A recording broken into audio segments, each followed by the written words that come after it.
It is Friday night, and it's been a crazy week. I am very apologetic for anyone who was hoping for me to last night do my usual weekend review. I apologize. I am going to do that tomorrow afternoon, probably about 11, I should say in the morning, about 11 o'clock in the morning. I will also project better so you can hear me. About 11 tomorrow, I am going to make that up. Unfortunately, my spouse was out of town from Monday until last night. We thought she'd be home a little earlier. She wasn't. It was just me and the kids, so it was a lot. And while I tried to get it up and going, I was frazzled, and I didn't think I'd be able to present it in the fashion you are accustomed to. So I didn't want to shortchange you in any way. So I just didn't do it at all, which I guess is shortchanging you either way. Anyone who's here, let me know you're here so that we can play some trivia. I, as usual, don't want to start rocking the questions until I know at least someone's here ready to answer them. There was someone here and they left. Now it is 8:15. This is the usual time. I understand you guys are probably mad at me for not showing up yesterday. And I also know most people roll in a little bit later. That's why last week I tried doing a little bit. I did it at 8:30. That might be a better way to go about it, apparently. But I am going to stall for a moment until someone tells me they're here. We are going through. We're running low on some of these cards. We're going to do two of the big game cards because some of them have only 4 questions instead of 6. And that would be, it was difficult. So I pumped 2 of them together. Hi, Ashley. Always count on you showing up. Thanks for coming, Ash. Waiting on a few more people, hopefully, to start answering these questions. As usual, I popped a few easy ones at the beginning because, you know, people roll in a little bit late. It says I have an excellent stream. My internet is good, so hopefully we don't have any of the problems we've had a few times recently, which is horribly mortifying on my end of things. And I don't know if you saw yesterday. I do apologize not being able to have gotten the video up yesterday for the weekly wrap-up. I'm going to do it tomorrow at 11 a.m. So hopefully you can make it to that. Again, I apologize. It was just me. It was all dad by myself for almost an entire week. So although Emily did get home last night, it was too little too late for me to actually have the energy to appropriately put that on. So since no one wants to come except for you apparently right now, Ashley, we're having a slow Friday night. I'm assuming once winter hits, we're going to have a whole lot more people coming back on Friday nights, as per usual. But since it's nice, especially it's not, I don't know about you guys, but it is way cooler than it's been all summer up here. It's finally feeling like fall, which is my favorite season. So why don't we trivialize it for a second here? Ashley, might just be you, not sure. YouTube doesn't always tell me what's right. Why don't we rock through this question real quick, which is, what campaign marked the turning of the tide in favor of the Patriots? Specifically in the Revolutionary War, they mean. And I have an itch on my nose. I think my beard is tickling my nose. I dried it incorrectly. We'll fix it. We'll fix it. There we go. Which campaign, and by campaign they mean series of battles. They usually refer to that as a campaign. Which campaign marked the turning of the tide in favor of the Patriots? You know, while we wait for questions, answers to come in, wait for other people to show up, I will also throw this out there. I was thinking about doing Battle of Saratoga. You know what, Ashley? Yeah, you're the only one here, so I'm going to give it to you right away. You are right. Well, the Saratoga Campaign. So the Saratoga Campaign wasn't just the Battle of Saratoga. It was, I guess there were 2 battles of Saratoga, the Battle of Bemis Heights and the Battle of something farm is escaping me. Not Bemis Farm. Not Ferry Farm. The name of the farm's eluding me. But then there was also Battle of Bennington counts as part of the Saratoga Campaign. The Battle of Oriskany, I believe, counts as the Saratoga Campaign. So it was basically everything in upstate New York, but it is usually called the Battle of Saratoga or the Saratoga Campaign because that's the town that most of the fighting was centered around. Since there's not a lot of people, and I am trying to stall to allow some people to catch up to us, let me know what you think. I was thinking about doing George Washington's Rules of Civility as our next read-along. Anyone pop it in, let me know you're here so that we can wait for your answers to play. We just did this question, we're moving on, and I was just floating the idea, and they're gone. I was just floating the idea of Washington's Rules of Civility. I believe there's 100, maybe 101 of them. Where Washington was a nerd as a little boy who wrote down all the ways to be Not a lot of fun, but very prim and proper. So let me know if you think that would be fun. Think about doing that tomorrow night, perhaps, maybe on Sunday. Again, it was a really weird week with no one around. It was hard to even get my regular articles out. Uh, Next question, true or false? And the next four questions are under the Independence title on this card. True or false? The Liberty Bell cracked when it was rung to announce the signing of the Declaration of Independence. Yeah, they're fun. It's fun to nerd out on. I've written about them before. I think, in hindsight, I might even have already made a video about like my top 10 of them or something, but to go through all of them would be pretty cool, I think. Let's see. Let's see. I'm going to pull something up here while I wait for your answer. Liberty Bell. I forgot to pull this up because I did want to comment on it. I know it changes my colors. False. Ashley, that is correct. False. It was cracked, I believe, well in advance. Though as I was writing these out, I realized, oh, the actual story eludes me a little bit. Ooh, and that is bright on my face. I'll pull it over here to make it not so bright. Liberty Bell. Liberty Bell. When was it cracked? You know what? While I'm doing this, I am going to pop up the next question for you because I don't want to accidentally give away the answer. Okay, never mind. True or false? After the war was started, all North American colonies supported independence from Britain. True or false? I actually changed this question to make it a little bit more difficult.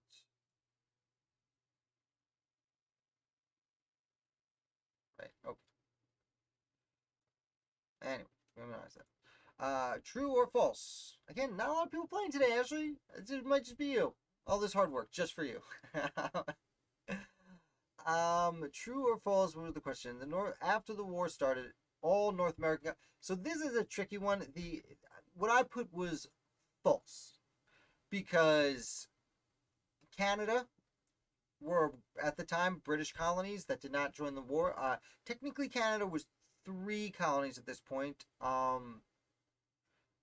Quebec, Nova Scotia, and Prince Edward Island, I think, were the 3 at the time. Because shortly thereafter, about this time, they separated Lower and Upper Canada, even though Upper Canada was further south and Lower Canada was further north. It's because their placement on the St. Lawrence River. Additionally, Florida was East and West Florida, and they were British. Although much like Canada had recently been French colonies, even more recently, Florida had been Spanish colonies. The actual original question was all colonists supported the war, and that was just too easy because, no, obviously there were loyalists, right?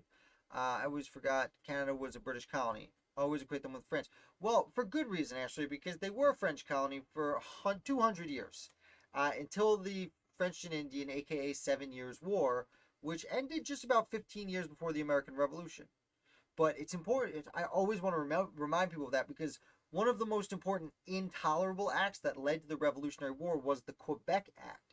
And the Quebec Act basically said, okay, Canada, you're British now, but we don't want you to be angry and do a revolution or anything crazy like that. So you can keep your French laws, which were different than English common law, and you can keep your Catholicism, which was different than America's not Catholicism, with the exception of certain enclaves in places like Philadelphia and Maryland. But yeah, so yeah, Canada's fun during the war. Actually, if you read in the United States Constitution, interestingly enough, it actually says Canada's grandfathered in. Hey, anyone signing in? Let us know you just got here so we can wait for your answers while we ask these questions. We're just reflecting on this last question real quick. Canada is grandfathered in as a United State if it wants in, according to the Constitution. My knowledge on Canadian history could use some brushing up on. Yeah, I feel like a lot of Americans know less about Canada than probably a lot of Canadians know about America. But the Revolutionary Canada is very interesting. There's a bunch of really interesting characters because we invade Canada twice, actually. Hey, anyone popping in? Let us know you're here so we can wait for your answers on future questions. We're just commenting on this question real quick before we move on. But yes, Canada is extremely important. Not only do we invade Canada, we attempted twice. It's floated a bunch of times, but we sent delegates there from the Continental Congress to see what's going on.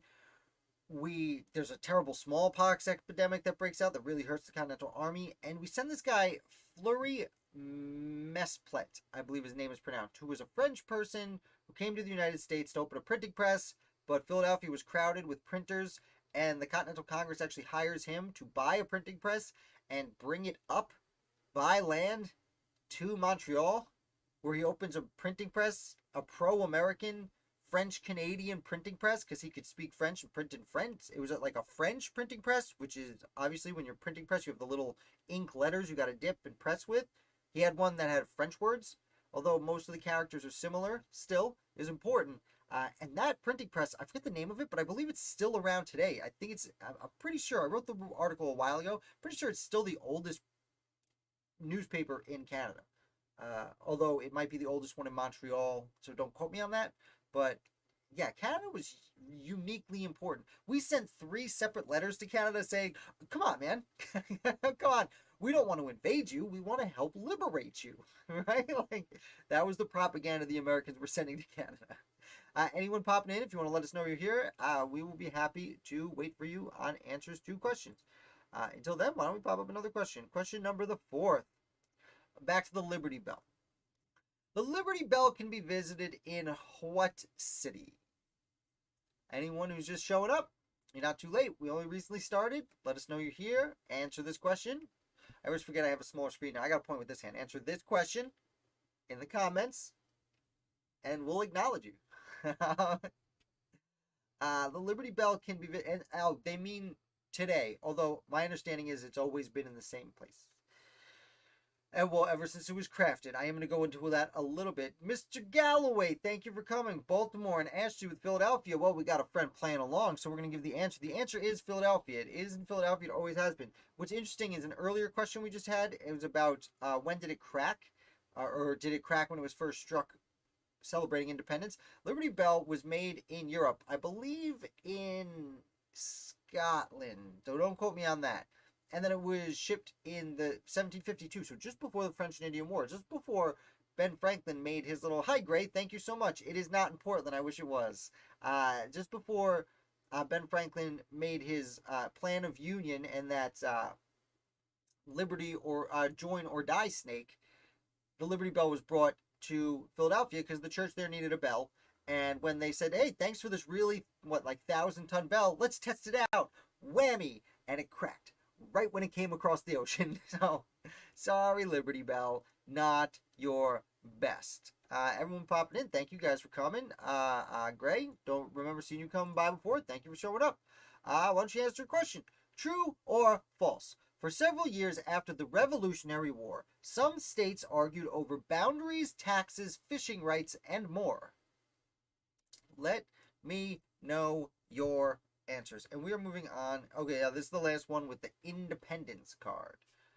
Anyone popping in, let us know you're here. We'll be happy to wait for your answer for the question. The crack gave it a distinct ring. Yeah, I can understand it might. Hello, Colonel. Thank you for showing up. See, Ashley, I told you everyone came in late, right at 8:30. Last week I did it at 8:30. I went back to 8:15 this week. Obviously, 8:30 is the time to start. You can look forward to trivia starting at 8:30 in the future. Also, I apologize yesterday for not having, hello Matt, also, for not having done my weekly review. My wife was out of town for 4 whole days. She got back later last night, and after just me and the kids for a week, I couldn't get it done.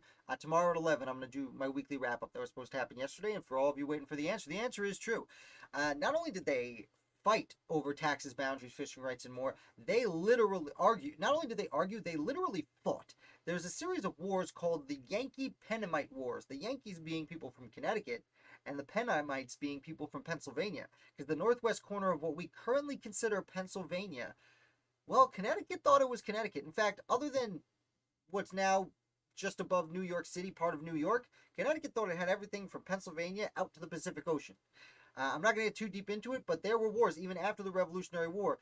It's better called a skirmish, but people from Connecticut who were settling the Wyoming Valley in northeast Pennsylvania, and people from Pennsylvania who were settling northeast Pennsylvania, got into gunfights about who actually owned that property.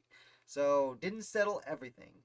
Now, also, they wouldn't finish the Mason-Dixon line until afterwards. Either way, fun times. So, all you guys are here. Why don't we bounce over to the interweb for one brief second? I need to pull it back up, obviously. There we go. Whammy. There we go. Whammy. We are about to do a series of questions about James Monroe. Yes, he's an American founder, and we're going to talk about his presidency. We are going to name this slew of people involved with him. His vice president, who we covered not long ago, President pro tempore of the Senate, Speaker of the House, Secretary of State, Secretary of Treasury and War, Attorney General, Secretary of the Navy, Commanding General of the Army, Secretary to the President, Ambassador, Chief Justice of the Supreme Court, any Supreme Court justices he appointed, the First Lady, and family members. You might see some numbers here. That means there are more than one correct answer, but we only need one, and the last name is fine with the exception of the family. We will need a first name because they share a last name with Mr. Monroe. With all of that out of the way, we have 5 minutes to fill out these 16 sections. I am going to hit play quiz as soon as someone tells me who was president when James Monroe was president. I'm about 3.5 seconds ahead of you, so it shouldn't affect us too much. But again, let's start from the top. Who was president when James Monroe was president? It's not a trick question. It's really as easy as it sounds. I'm giving it away. And Ashley coming through. Yes, James Monroe was president when James Monroe was president. Oh, we also got a few correct answers. Secretary here, Joseph Jones Monroe, one of his nephews. And it gives us the other person who's correct there. Tompkins. There it is, Ashley. Yes, Mr. Galloway, you got it too. Daniel D. Tompkins, the only person to serve 2 full terms as vice president during the 1800s. Let's see, Adams. That's a good question. Adams, yes, that's right. JQ, John Quincy Adams, his Secretary of State. At the time, Secretary of State was the position if you wanted to be president next. Jefferson had been president, then Madison was, Jefferson had been Secretary of State, then Madison was Secretary of State, then Monroe was Secretary of State, then John Quincy Adams was Secretary of State, and he would become president. Of course, that's about when they had that corrupt bargain where Andrew Jackson didn't like that the House of Representatives decided to make Adams president, and he made Henry Clay Secretary of State, because that indicated he might be next. And there it is. Clay. I probably should not have said his name, but yes, Speaker of the House twice was Henry Clay. Let's think. President pro tempore of the Senate. That's going to be a tough one. Again, we're getting a little late in the American founding. That's why names like Henry Clay and Andrew Jackson are coming up, because we're about to transition to the second set of American leaders, if it were. Calhoun. Ooh, Calhoun. Yeah, we really are moving on to the next one. That's right, his Secretary of War. I actually forgot that. I didn't realize he was Madison's only Secretary of War. Look at this. I'm sorry, James Monroe. Really important at the time. Barber. That's a great answer. Wow, Colonel, that is a great answer. President pro tempore of the Senate. Well played. I would have thought he was Navy, to be honest, but I might be confusing him with another family whose name I'm not going to say, though there is a family that starts with B who was very important to the American Revolution, especially during the War of 1812 on the high seas. And by high seas, I mean Great Lakes, because that was where a good portion of the naval battles took place. I don't want to scroll down too far because I don't want to lose too much of it, but suffice to say, I'll just move it up a little so I can see what you see. Let's see. Can we name anyone else in James Monroe's immediate family, aka his First Lady? What is James Monroe's spouse's name? I'll be honest, I don't even know the answer to that question, and I'm a big James Monroe fan. I just did a whole article and video on him this week, and I did not look into his family. Someone left, because obviously I have not been sensitive to his spouse, rightfully so. And Attorney General is an interesting one. There it is, Colonel Rush. I think that's a right answer. Yes, Richard Rush. Oh, who also served as an ambassador. Richard Rush was actually I believe, a son of Dr. Benjamin Rush. Mindy Monroe. I'm going to type it in, even though I know for a fact it's wrong. Brown. That's a good guess. Wow. Wow, Colonel. Jacob Brown. Interesting. I know a lot of the commanders of the Army, especially Wilkinson, was for so long. Jacob Brown, 13 years commanding general of the Army. Man, I should know that name better. Let's see. Do we have a Secretary of the Treasury? It looks like just one Secretary of the Treasury. That's tough. It's not Gallatin anymore. Oh, some people bounced out. Oh, well, bye. Dolly, well, I don't think so because James Monroe's wife's name is Dolly, but they could both be Dolly. I will say I have a guess in my mind because it's like the most standard name of the time. Uh I will say it right at the end. Margaret's a great guess. Margaret. Is it Margaret? No. That's a good guess. Even more standard. And I hope not to offend anyone by saying the name is standard. We also we've got a lot of them. Oh, Chief Justice of the Supreme Court, we know. So you guys know who the Chief Justice of the Supreme Court was, because he was the Chief Justice of the Supreme Court for most of American history. Elizabeth. Oh, it went down. Elizabeth Monroe. I guess I typed a lies and that came out. Elizabeth Monroe. Yes, Ashley, it was definitely Marshall. And no, we got the first name, but yes, it's definitely John Marshall was just always there after John Adams snuck him in just before Thomas Jefferson became Prez. We're doing really good. 10 seconds left. Okay. I don't know who he appointed to the court. And for this, I'm going to say Barry, for Secretary of the Navy, would be my guess. Secretary of the Treasury, William Crawford, of course, because he was the fourth person running. After Monroe leaves, it's four people from the Democratic Party. Adams, Jackson, Clay, I can't keep my fingers in the screen, Clay, and William Crawford, though he has a stroke right about that time. And let's see, for Secretary of the Navy, here's that name we ran into last week, Benjamin William Crownshield, which is an amazing name, Samuel Thompson, and Samuel S. Southard, and Smith Thompson. Is that the same guy? Yeah. Smith Thompson was Secretary of the Navy, and then he appoints him as Justice of the Supreme Court, and he's there for 20 years. Very interesting. Very interesting. Lots of fun. Thank you for hanging out and playing team. Why don't we back over to trivia here? Let's see. Are you looking them up, Colonel? I don't know how you're coming up with these names, unless your memory's that good. Let's see here. We did this question. We'll bounce over to the next question. Question the 6th. All right, so we still got a bunch more left. We're moving over to Valley Forge specific questions.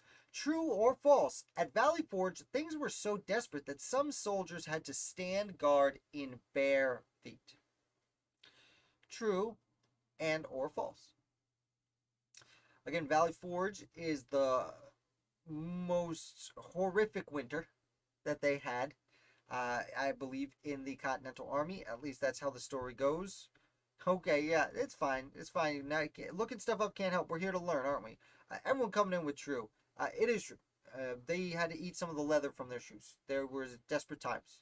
I like to reference the Thomas Paine book, or The Crisis, where he starts off with, these are the times to try men's souls. But what's interesting is he actually wrote that the year before, going into the Battle of Trenton when they were losing all the wars. So, oh boy, times would try souls a year after he wrote that really classic line. Let's move up to the next question. True or false? We ran into a lot of true or false questions this week. True or false? Over one half the Continental Army deserted during the winter at Valley Forge. All right, see you, Colonel. We'll be here. While you guys are watching, let me know what the answer to this is. If you guys want to hit like, that is the nicest thing in the whole wide world you can do for this channel. It helps get more people here hanging out, playing games with us. It looks like I've somehow gotten a little bit further ahead of you than I was. I was 4.5 seconds at the beginning. I'm probably more like 6 seconds ahead of you now. So this is me stalling, waiting for your answers. Yes, she took a temporary... I thought you were referencing Colonel leaving, having a temporary leave. Not deserted, but temporarily left and came back. Well, taking furloughs is different than deserting, certainly. Now, the main number here is over one half, 51 or more percent. And I can see some of you are a little confused, and the answer is it is false. One half is too much of the army. It's a little bit of a tricky question because there were certainly desertions, especially at these times. There were always desertions in the Continental Army. It was something George Washington had to deal with regularly. Uh, One half of the army leaving is not what happened, despite how desperate times were and how hard it was for them to get food and supplies. But actually, I'm not going to continue this. I'm not going to say what I was going to say because I believe the next question is referencing it. What German officer helped turn the army into a disciplined fighting force at Valley Forge? Deserted is roughly worded. Their contracts were up. Well, right. Inspiring enlistments is definitely different than desertion. You can't be executed for leaving when your enlistment expires, but you most certainly can be executed, as George Washington did, if you were to desert. Um, I don't know who Colonel Klink is, but I do appreciate that name. It's pretty close to German. Ashley coming in with von Steuben, which I've pronounced Steuben my whole life, and I always get corrected on it. Von Steuben. And as people are rolling in their answers, I am going to say yes. It was Baron von Steuben, the Prussian general who was essentially kicked out of Prussia and then kind of kicked out of France for his homosexual behaviors. America said, "We'll look the other way. Please come train our army." And they did. And he did. And he literally turned a ragtag group, as they say in the play Hamilton, this ragtag group of volunteers into an actual army. Almost single-handedly, though I should note that he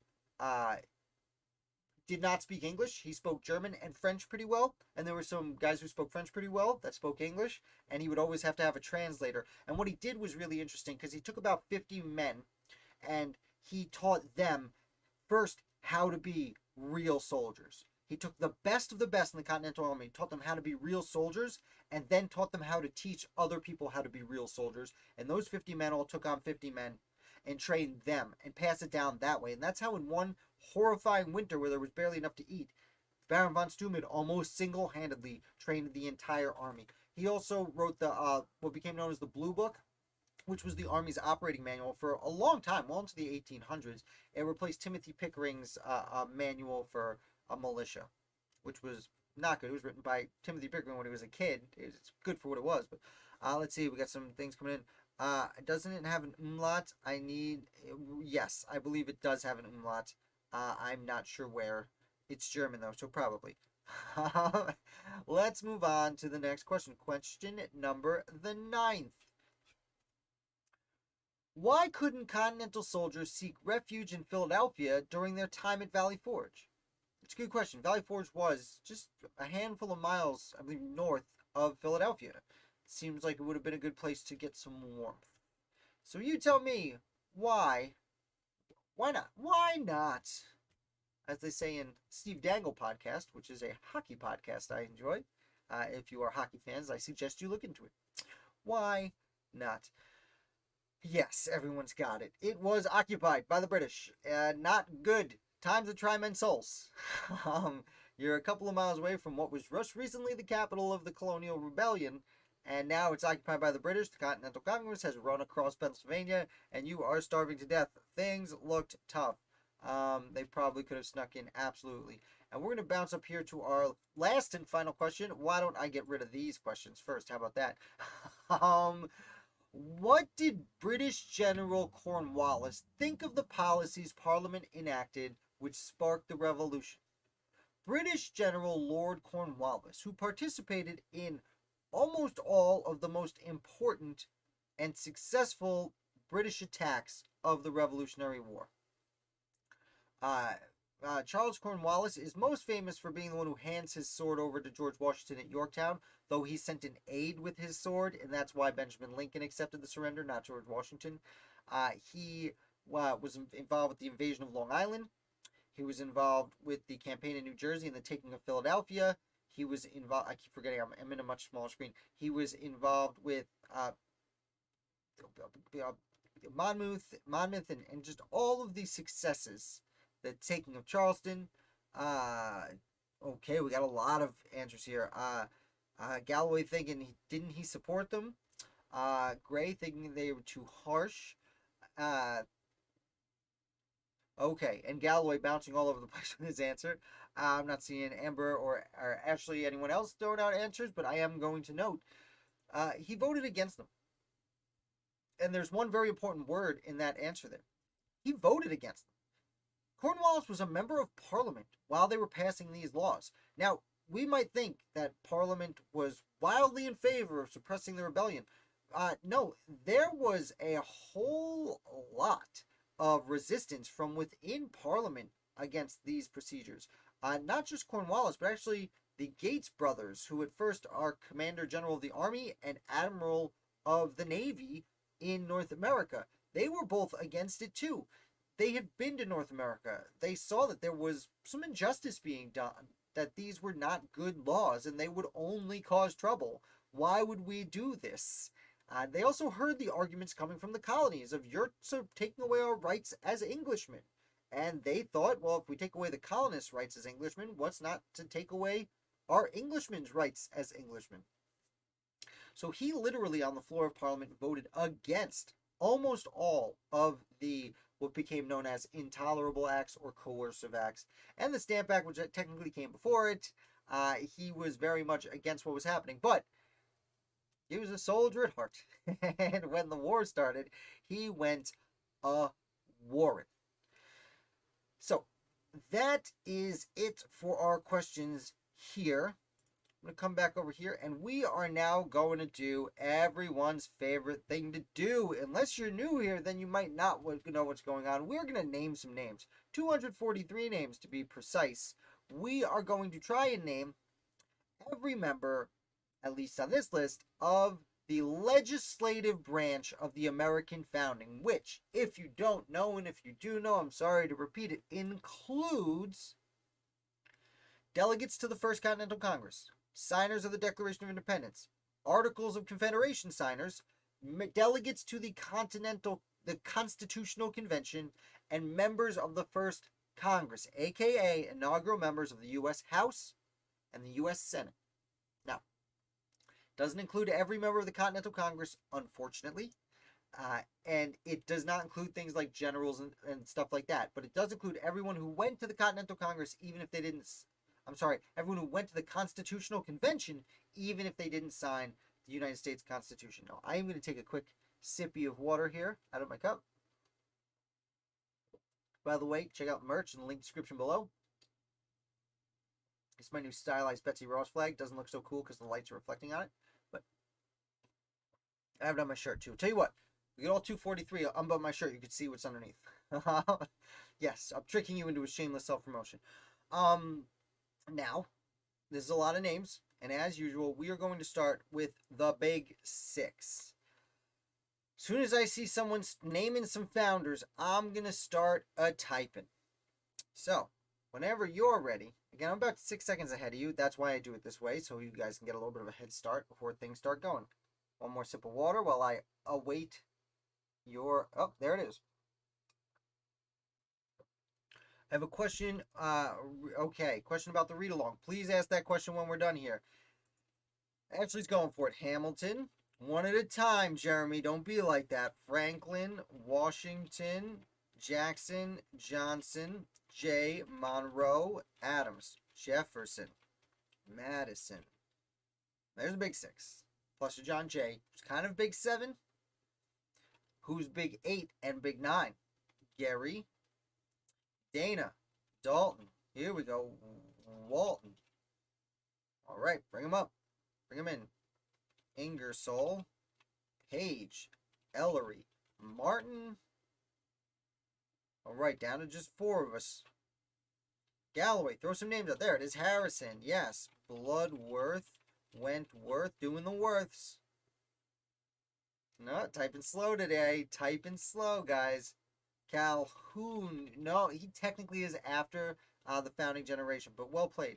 Wadsworth, Sinnickson, Ellsworth, Langworthy, Lee is a bunch, Ames, Ash, Haka, Hancock, thank you, Gray, well done. Alsop, Mercer, if I spell it right, Steele, Payne, Dean, Conti, Duane, and don't be thrown off if you're new here. We've done this a whole lot of times. We've done it a few times, but not recently. Floyd, Smith. Most names are right. Throw them out. And it's better to say twice than not at all, as I always like to remind everyone. Dyer, Oh, Van Dyke. Tillman, Dewar. All right, taking our time today, getting them right. Goldsboro, Goldsboro. Gale Muhlenberg is probably 2. Smith we just did. Giles, Benson, Rutherford. Well, that's a good one. Not on this list, but that's a good guess. Mason, Sylvester, Huntington, Collins, Hathorne, Steele. We did Steele, that's all right. Crane, Moore, Marchand, Madison, I think we did. Galloway, do you best to name people who might have signed the Declaration of Independence or the Articles of Confederation? Stanton, nice. Floyd, we just did Floyd, but that's right, Gray Wheels. Good, good, I like it. Hartley, oh, we got Hart from Hartley. Is there another one that's something Hart? I don't want to miss it. Sherman, Bourne, Spate, Dayton, Livermore. Oh, Drayton was the first one. Good. Hugh. Again, anyone who's new here, don't get thrown off by these names. It's we've done this before. Dehart, that's right. Johnson. Oh, we did Johnson, but there's that other one. There's a Johnston. There it is, Ashley. Thank you. Vining, Morton. All right, it's a good start. 86 in 3.5 minutes. It's really good. Foster, Bland, right up top there. Yes, we're getting used to it. All right, just take your time. That's okay. It's okay. We're gonna get through it. Houston, Houston. Where is it? Where is it? Come on. Hudson, there it is. Lawrence, yes, that's 2, I think. Otis, that's right. Shouldn't be on this list, but he is. Technically not a member of this branch, never went to Philadelphia, but really important. Schuyler is important to tomorrow's founder, Josiah Hornblower, who came over and built one of the first steam engines and was brought over by Schuyler. King, Lansing, Giles. Who hangs out with Lansing? Oh, we must have done Giles, that's right. Yates, anyone popping in? We're just naming as many American founders as we can. 243 of them. Baldwin, that's right. Yates. Technically, Yates was older and educated Lansing, though they both walked out of the Constitutional Convention together. Williams, Broome, that's right. Butler, that's right. Galloway, Williams. Is there a Williams? Yes. Dickinson is number 7 or number 8, probably after John Jay when it comes to founders. Braxton, Van Dyke. Oh, I just realized I gotta do my we must have done Van Dyke. Bartlett. I gotta do my Founders Fantasy Draft this year. Oh, it's already September. I was supposed to do that in August. Bartlett, we did. Hopkinson, Williamson. That's right. Hawkins, Wood. That's a good guess. Hooper, Hughes. All right. Just about halfway there. Pretty early on. Jones? No, surprisingly, there's no Jones. That one always gets me. Lewis. Hall is correct. Harnett. Not Josh Hartnett. Cornelius Hartnett. Harvey. Davy. All right, yeah, I gotta do my Founders Fantasy Draft. I update it every year. Basically my top 100 Founders list. I don't know how to make a game out of it, but I want to. Henry. Hayward. Oh. Hayward. We do Hayward? Yes. Harrison, I think we got. Holton. All of you guys on the same page right there. Hanson. Witherspoon. Jinx, yeah, dude. Rush, absolutely. Ross. We are looking for, okay, so we did Henry, but there's another name with the word Henry in it. Rodney, absolutely. Thatcher, good one. Sullivan, yes. Clark, Chase. All right. Really only 3 of us, maybe 4 of us doing it right now. We're in a pretty good click. We should be able to do this. Clark. Oh, Stick Clark. There you go. You guys are on the same page. Mick Henry. There it is. Trumbull. Absolutely. Stevens. No. John Stevens was not in the executive branch, but there was a founder by that name. Absolutely. Telfair. De DeWitt. No, DeWitt. You're thinking of DeWitt Clinton, which is a last name for some of his family members, but they were not there. DeWitt Clinton came a little bit later after that, but he was related to George Clinton, his name I can say because he was in New York the whole time and not a part of the at the federal level. And anyway, Tucker, Livingston, absolutely. There's at least 2 or 3 answers. It's probably 3. Whipple, yes. Nelson, Winnets. White, black. Nope. Wilson is right. Randolph is right. White. Oh, we got that one. Brown. Grayson. Sharp. Nope. Blair. We just did Blair. All right. Moving along. Chugga chugga choo choo. Pendleton. Absolutely. Partridge. With a D. Okay, there it is. Moore. Yes. Oh, did we do more? Must have done more. Crane, I think we did. Wingate. Good.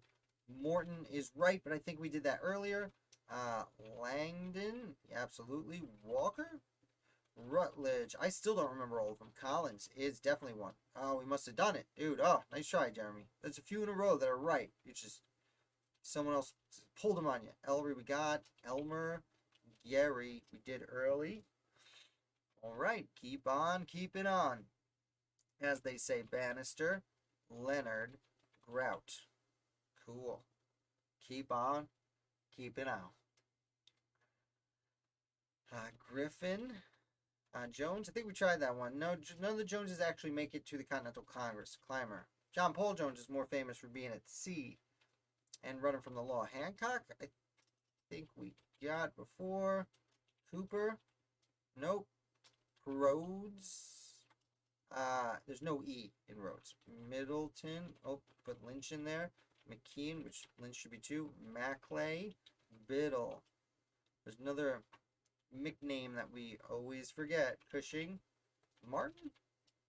Nope.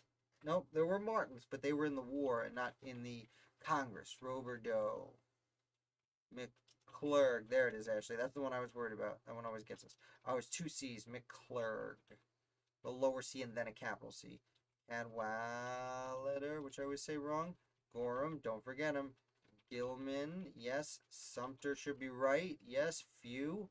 Okay, guys. We're moving right along here. West. Well, that's a good one, but no. Hello. Morris. I thought you were going to forget Morris. It's like 2 or 3 names on there. Okay, Klingon, Penn, Gun. All right. Gun's the last name. Is it similar to a first name? And did we already get that name? I don't remember. Bedford, there it is, Ashley. Wow, you read my mind. Sherman. I won't forget Sherman. Fitzsimmons. Yes, but I think there's 1 M. Yes, 1 M. Reed, Scott. Reed, the other Reed. Clark, I think we got. That is correct. Ingersoll. We must have got. Izzard. Yes. Strong. There's strong with the G. I get it. I see what you're going for. Stockton. Taylor. All right, we're 200. All right, we just passed halfway. Oh, we're going to do it. I can feel it. Lovell. Walcott. Stone. Great. Patience. Blount. Boudinot. Booty not. I think it's Boudinot and not Booty not.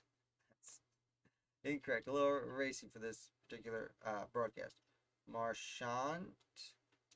Let me see that again. I think we did Marchant. Yeah. Thompson is correct. Yes. Patterson. Alsop. Oh, we did Alsop.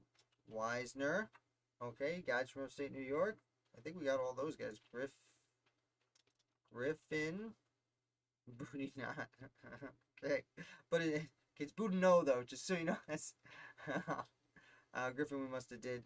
Mifflin, I don't think we did. Brearley in the Committee of Postponed Parts. Gadsden and the Don't Tread on Me flag. Pierce. Pinkney is 2. All right. Less than 30. Plenty of time left. We're doing it. Really moving. Matthews did him this week. St. Clair. Lewis, I think we did. Jennifer. St. Thomas Jennifer. It's his middle name. What's his first name? I think you mean Burke, so I'm gonna type that in for you. Aidenis Burke. Dyer. Did we do that one? I think we did that one. Carol is 2. When I say 2, I mean 2 people with that last name. Yes, Burke, got it. McKean. Don't worry about deleting them. If they don't work, I keep going. So you don't have to worry about going back and redacting them, but I do appreciate the effort. McKean. Why can I not type it? McKean. We must already done it. Okay. Huger. Mitchell. If there is a name left over at the end, it must be McKean, because I can't seem to spell it. Wharton's a great guess, and I'm actually really surprised it's not on here. There were several Whartons. Whartons were one of many families in Pennsylvania that had a big role in the Revolution, but don't get a lot of credit. Kind of like the Biddles. Kinsey, Bedford. We did Bedford Gunning. Bedford, Scudder. Doctor who died in battle. Chase. Sherman. We did. Goldsboro we did, because I spelled it wrong before. McKean. Yeah, no, we must have already done it. Stanton. Because it would have told me it was right before I put the E in there. Paca. Gibson. That's a good one. Gibbons. No, but I have a friend named Gibbons. Gale. We did. Folsom. Alright. We're rocking through. Sturgis. Alright. Let's see. We're missing 2 delegates to the First Continental Congress from Pennsylvania. Sullivan, I think we got. Pierce, I don't remember. Yeah, okay. We're slowing down. Now we only need 16 more. We got 6 minutes. We do need these 2 delegates to the First Continental Congress from Pennsylvania. Kinsey, I think we got. Wisner, we got. Trumbull, we got. Chase, we got. Borum, there he is. Borum, close enough. Caswell, good, from North Carolina. Herring, do we get? Oh, I thought we got Herring. Oh, those are New York though.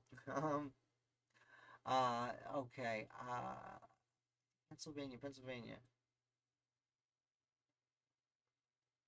Oh, Chase is a correct name. We already did him. Sini, Sevier, Conti.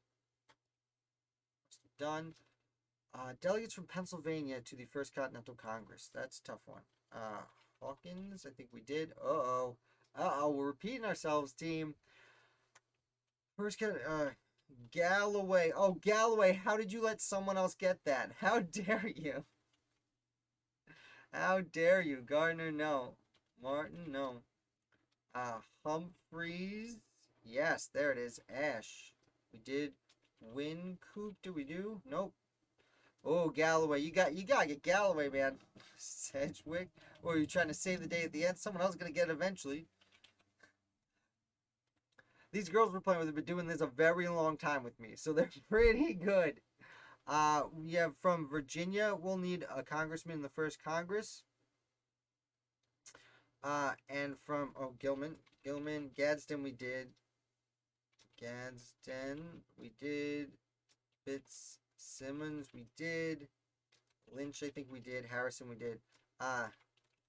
We need congressman in the first Congress from Pennsylvania and from Virginia. Let's see. We need 2 congressmen from New York. We need no one from Massachusetts, South Carolina, or New Jersey. Connecticut, we need an article signer from Connecticut. Which one of the H's? We missed one of the H's. I'll put it like that. Bourne. Nope. Huger. I don't know if we did that. We did. Taylor. I think we did. Grayson. I think we also did. Grayson. Hathron. You mean Hathorn? Nope. Did it. Harrington. Alright, guys. We just need 8 more names. Article signer from Connecticut. It's one of the H's. A short one. He was one of the federal judges. Okay, Ashley. Van Rensselaer. A before E at the end there, but yes. Huntington is a correct answer, but I think we got it. Heister. Well, that's not the H I was referencing. Right here. See, Delaware. Oh, we need a Constitutional Convention delegate from Delaware. Someone said Martin. Okay, it's not. Delaware. Oof. Hosmer. There it is, guys. You both got it. Great. You all got it. Awesome. That's Titus. Titus Hosmer. He was a federal judge before there were really federal judges. We just did Huntington. Constitutional Convention delegate from Delaware. I'm having trouble coming up with hints. Hughes, I think we did. Oh, we need an independent signer from New Hampshire. Get that one. Declaration of Independence signer from New Hampshire. The third one. The one that's hardest to give hints about. And a First Continental Congress delegate from Rhode Island. Had a relative who was the first leader of the Continental Army before George Washington took over. Technically the first commander. Tilton, we did not, I guess isn't right. That's a great guess though. Matthew Tilton is a great guess. Bassett. Okay, not the independent signer from New Hampshire. Otis, I think we got. Rodney, we did. Combs is not one. Hopkins is there. Who went with him? How? Good question. Robert Howe fought in the war, and the other Howes were on the other side.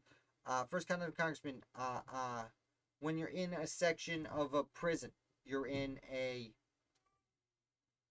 and you know, the person who runs a prison, the first half of that word. Howell? Yeah, I don't think Miller is a correct answer. Okay, only a minute left. We need 4 more. This one we got. There it is, Jeremy Ward. Nice. Okay, we need a declaration signer from New Hampshire. Come on, guys. If we don't do it, that's fine. There's been only 4 of us doing it. Nope, Langdon's already up here. We got Bartlett. We got Whipple. The oldest hockey player in the NHL right now has the same last name. Gorham, we did. Bassett, we did. Gilman, we did. Bartlett's there. A spiky part of a bush is the first half of this word. Whipple's right here. We're between Whipple and Bartlett. The spiky part of a bush is the first part of this name. I think. Nope, Wentworth we got. Oh, we're going to miss a declaration signer, guys. Oh, that's tough. There it is, Ashley. Thornton. If I spell it right. Thornton. There it is. That was a good hit. Maybe a little too good. Now we need 2 congressmen. One from New York and one from Virginia. 2 members of the original Congress. 8 seconds left. Stone, I don't think was from Virginia. 3 seconds left for me. And yet again, we missed by 2 names. Which I know there's some people popping in now, but that's really impressive that the 4 of you were able to get that many correct answers. We missed Isaac Coles and John Lawrence. We got Henry Lawrence, but not John Lawrence. Mercer we must have got. Isaac Coles, I honestly couldn't even tell you anything about Isaac Coles. In fact, I don't remember a lot about John Lawrence either. To be frank, I mean, I've written 1,000 articles, so I can't remember all these people. Well, the most disappointing day of our lives. Fridays, when we play trivia. And we call it Oh So Close. So, oh, close. Well, guys, this was fun. It's always fun. Again, I will repeat, I apologize I didn't do the weekly wrap-up yesterday. It's just a really busy week here with my family, with my spouse out of town, but the rest of my children here with me. Tomorrow at 11 in the morning, Eastern Standard Time. Might be a little early from some of you guys, but it's a little late for me in the day. So I will do our weekly wrap-up then for last week. We'll do that. Jeremy, you have a question about the read-along For those of you who don't know, I started doing read-alongs last week. Again, this week was too busy for me to fit one in. I am going to do them sporadically, just kind of read through certain documents of the Revolution. Last week we read through William Pierce's character sketches of his fellow members of the Constitutional Convention. I am hoping to do this week, maybe tomorrow night or maybe on Sunday. I'm not sure. I am going to, we're going to go through George Washington's letters, his civil, man, it's escaping me now. At the end of trivia, anyone popping in? We just did a whole trivia. I'm sorry if you'd miss it. And now I'm losing my mind a little bit. But we are going to do a read along of George Washington's Rules of Civility that he copied down as a child to try and be more of a stiff, not a lot of fun guy to be around. Don't get me wrong, Big George Washington is fine, but he was certainly prim and proper and always on his best behavior, which, you know, some people might see as fun. Apparently he was a good dancer. I probably wouldn't have had that much fun with him. I am not so well-mannered as I necessarily appear on this channel. Give me my history card. No, Colonel, we'll get it. We'll get it. We'll get it next week. Whatever. What all do you cover during the read-alongs? Any official documents? And is it only the founding era? Could it be Civil War? Well, no, Jeremy, I like to stick to the founding era here because I put so much time into just researching those years, which does really encompass the 1760s, really 1762 till 1824 is basically when I cover.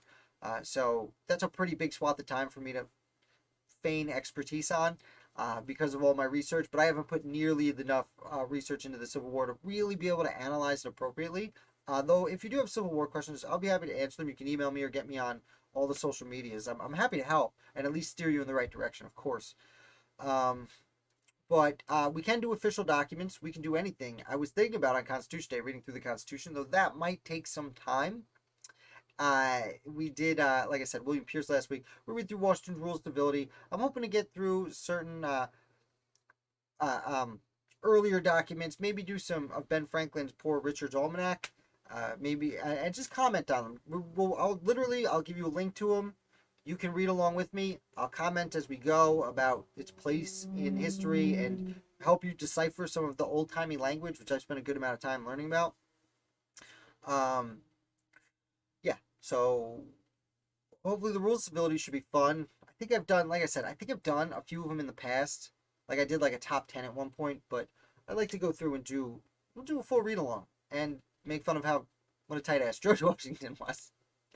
Let's see. Found some documents of family members' experience in Tennessee and Virginia fighting for the Confederacy during the Civil War. That's really cool. I love tracing back family lineage like that. I have some family who fought on the winning side of that particular engagement.